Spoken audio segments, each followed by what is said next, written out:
तो वैसे तो ये 2024 का साल खत्म होने वाला है, लेकिन इसी 2024 में ऐसी मूवी रिलीज हुई है इंडियन सिनेमा में जिसके बारे में कि सब कंफ्यूज्ड है कि इस मूवी का रिव्यू कैसे करे, कैसे जज करे इसी मूवी को। तो इसमें मैं सबसे ज्यादा लकी मानता हूँ खुद को, क्योंकि मेरा धंधा वो नहीं है, मेरा धंधा अलग है। Yes, review is not my business for now, बात का बाद में देखेंगे, लेकिन मेरा बिजनेस है मूवी की हिडन डिटेल्स को निकालना, जो कि मैंने किया है। लेकिन फिर भी ज्ञान पेले बिना कहाँ रह सकता है इंसान, इसलिए मैं इस मूवी को लेकर सिर्फ एक ही लाइन बोलना चाहूंगा कि it's a good movie with bad presentation. लो, हो गया रिव्यू, क्या मुश्किल है इसमें इतना, सर से पूछो।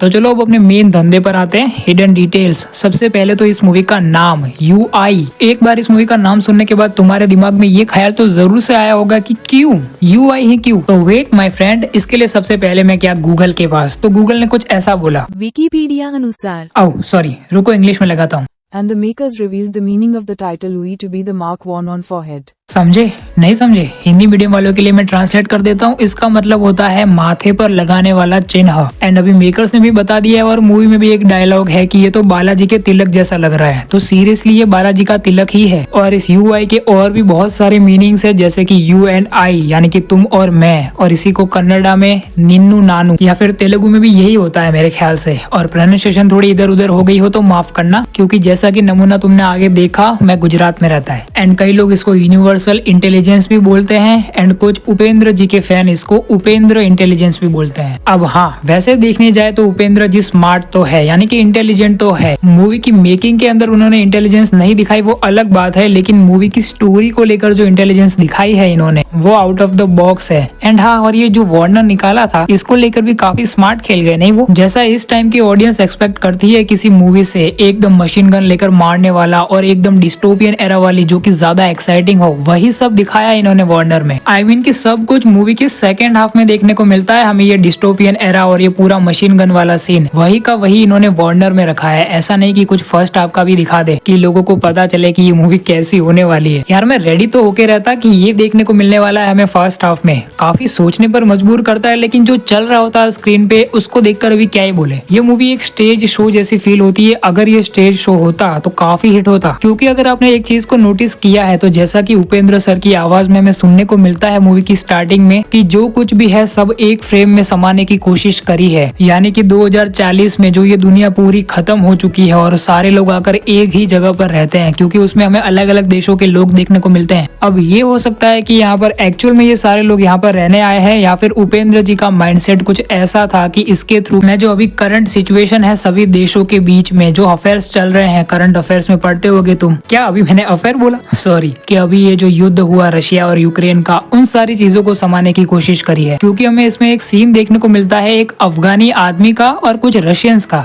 मतलब सीरियसली ब्रो। हाँ, मुझे अच्छे से याद है कल्कि को जिसने पाला था ना, एक अफगानी आदमी और उसकी 2 बीवियां, एक अमेरिकन और एक रशियन, वो दोनों रशियन माए कल्कि का फायदा उठाती थी, क्योंकि वो हम शक्ल था और सामने वाले घर से वो जो कुछ भी कीमती सामान लाता था, रशियन और अमेरिकन लड़ लड़कर वर्ल्ड वॉर शुरू कर देती थी। ये डायलॉग से मूवी के अंदर। अब ये कहीं सुना सुना नहीं लग रहा है? कभी तुम्हारे पापा टीवी देख रहे हो तो बाजू में जाकर बैठ जाना, पता चल जाएगा कि यहाँ पर उपेंद्र जी हमें क्या दिखाना चाहते थे और क्या डिटेल है ये। एंड हाँ, फिर आगे ऐसा दिखाते हैं कि जो रशियन और अमेरिकन है वो बर्बाद कर सारी संपत्ति लूट कर चले गए हैं उस अफगानी आदमी की। यार मैं एक्सप्लेन कर रहा हूँ, धीरे धीरे समझ रहे होगे तुम कि क्या चल रहा है यहाँ पर इधर और क्या दिखाना चाहते हैं वो उपेंद्र जी हमें। दिस इज करंट सिचुएशन, यही चल रहा है अभी हमारे समाज में। हाँ, समाज में जो चल रहा है वो भी दिखाया है, जिसके ऊपर आगे बात करते हैं, लेकिन अभी पहले इसी पर रहते हैं। ओके, अब ये थोड़ा कंट्रोवर्शियल होने वाला है, छोड़ो उन बड़े बड़े देशों तक कहाँ जाने वाली है अपनी बातें। आई थिंक कि जो ये बात है ना, जहाँ पर कि वो दोनों बीवियां मिलकर यहाँ पर कल्कि का फायदा उठा रही होती है, वो जो भी चुरा कर लाता है उसके लिए वो वर्ल्ड वॉर करती है। क्या यहाँ पर वो जो चुरा कर लाता है जो जेवरात, उसके थ्रू हमें हथियारों की हिंट तो नहीं दी जा रही है। एंड कल्कि का यूज करना हथियार लाने के लिए अफगान के बेटे यानी कि आतंकवादियों की।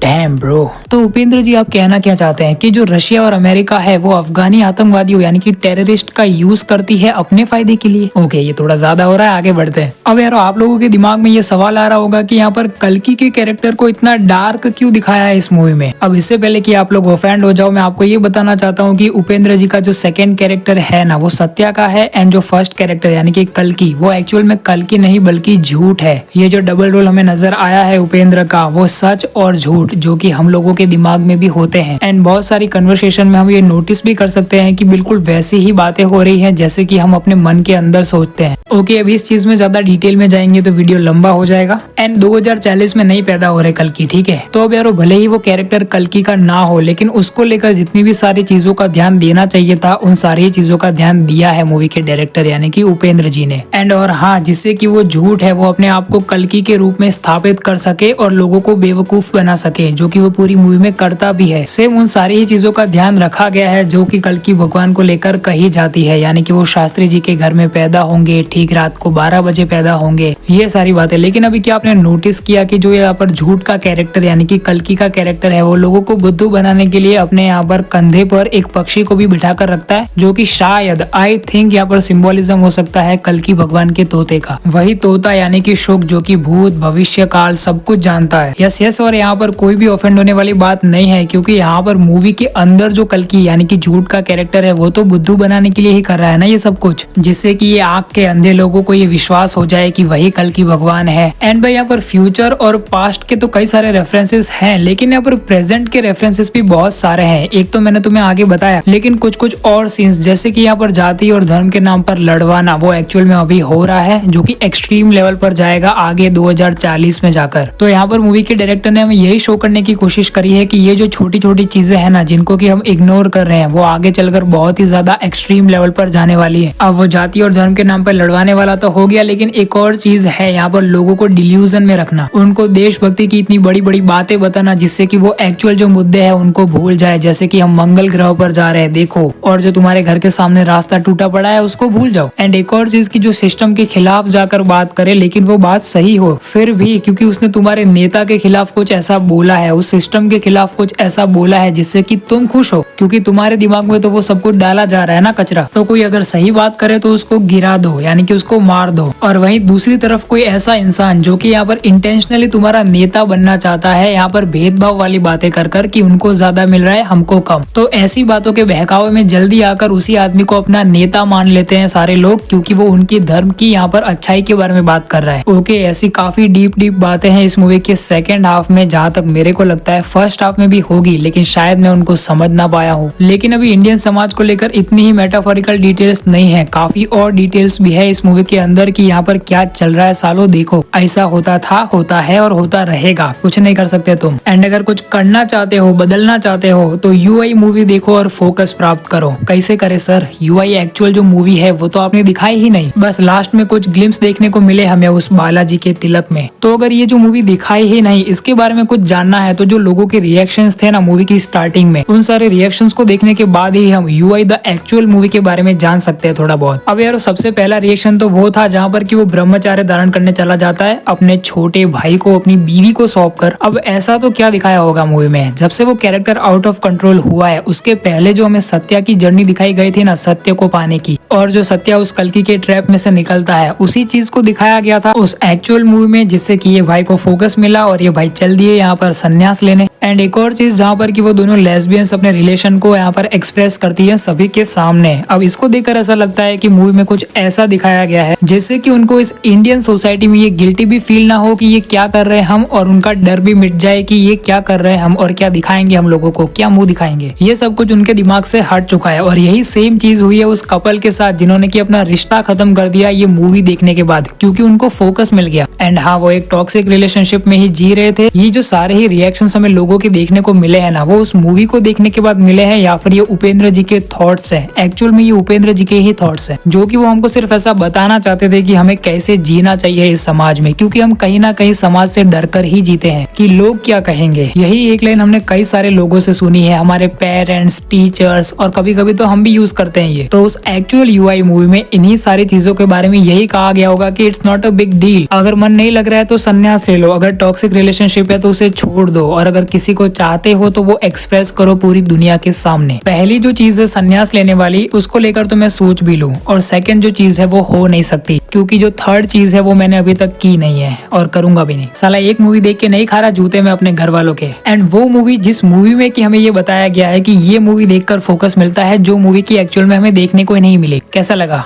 ये मूवी देखते समय भी मेरे को ऐसा ही लग रहा था। एंड अभी इस एक्चुअल यूआई जो मूवी है जो हमें नहीं देखने को मिली, उसको लेकर सिर्फ एक और बात यही कहना चाहूंगा कि उस मूवी में हमें वो देखने को मिला होगा जो कि हमें इस यूआई मूवी में नहीं देखने को मिला, क्योंकि एक पॉइंट के बाद जो कैरेक्टर कैरेक्टर है उपेंद्र जी का वो आउट ऑफ कंट्रोल हो जाता है और अपने हिसाब से स्टोरी को चलाता है ना, तो अब उस वाली कहानी को तो जला दिया था ना, जो कि यहाँ पर करण आदर्श आकर पढ़ते हैं। और थिएटर में कोई अलग ही पिक्चर लगी थी तो ये वही लगी होगी जो इन्होंने फिर से रीराइट करी होगी एंड वही सारी चीजों का ध्यान रखा होगा जो कि मैंने तुम्हें आगे बताई पॉइंट्स के रूप में। तो अब इतनी बातें करने के बाद मैं तुमसे एक सवाल करना चाहता हूँ कि वो मूवी तो भले ही तुमने नहीं देखी एक्चुअल यूआई, लेकिन क्या मेरा एक्सप्लेनेशन सुनने के बाद तुम्हें वो मिला फोकस? अगर तुम्हें थोड़ा बहुत भी फोकस मिल गया और तुम प्लान कर रहे हो संन्यास लेने का, लेकिन उससे पहले चैनल को सब्सक्राइब कर जाना। और अगर ये वीडियो पसंद आया तो इस वीडियो को एक लाइक भी मार देना। मिलते हैं नेक्स्ट वीडियो में, तब तक के लिए बाय। दिमाग का दही हो गया इस मूवी को देखने के बाद मेरा।